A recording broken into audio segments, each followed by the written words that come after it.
Phone দিচ্ছে স্থানীয় লোকজন যে এখানে স্কুল স্কুলের মাঠ কেটে এবং মসজিদের আহ, এটা এক ধরনের বারান্দাই বলা চলে, এখান দিয়ে কেটে একটা ঘেরের পানি নিষ্কাশন করা হচ্ছে।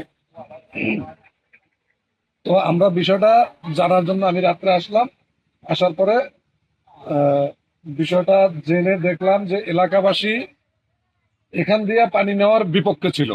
কিন্তু তারা, আমি তখন তাদেরকে প্রশ্ন করলাম যে আচ্ছা, এখান দিয়ে যখন বেকু দিয়ে মাটি কাটছে তখন তো আপনারা বাধা দিতে পারতেন। তখন তারা বলছে যে ইউপি সদস্য জনাব মোহাম্মদ শফিকুল ইসলাম সবুজ জমাদ্দার স্থানীয় লোকজনকে বৃদ্ধাঙ্গুলি দেখিয়ে সে তার নিজের প্রভাব খাটিয়ে সে এটা করছে এবং এলাকার কাউকে সে এটা জানায়ও নাই, তার একক সিদ্ধান্তে এটা করছে।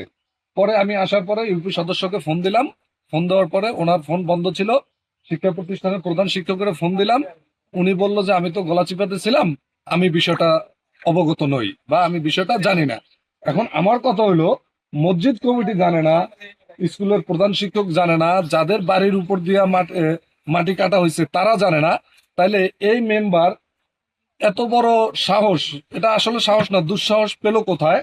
এটা প্রশাসনের কাছে বা টিওনো মহোদয়ের কাছে আমার জানার ইচ্ছা যে এটার বিপরীতে আপনাদের কি পদক্ষেপ নেওয়ার আছে।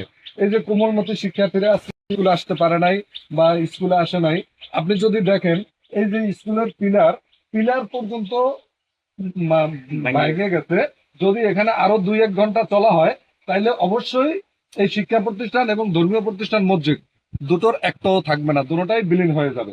তাহলে এরকম একটা বড় ধরনের অসামাজিক বা আহ, বেসরকারি ভাবে বা সরকারি কোনো অনুমতি নাই, অনুমতি ছাড়া উনি প্রথমত কাটলো সরকারি রাস্তা, দ্বিতীয়ত কাটলো শিক্ষা প্রতিষ্ঠান এবং এটা একটা সরকারি প্রাথমিক বিদ্যালয়ের মাঠ। মাঠ তো দূরের কথা, এটা একটা বারান্দাই কাটা হয়েছে এবং একটা ধর্মীয় প্রতিষ্ঠানের বারান্দা। এখন আমাদের জনগণ বা আমরা জানতে চাই যে ওনার এই দুঃসাহসের উৎসটা কোথায়। আর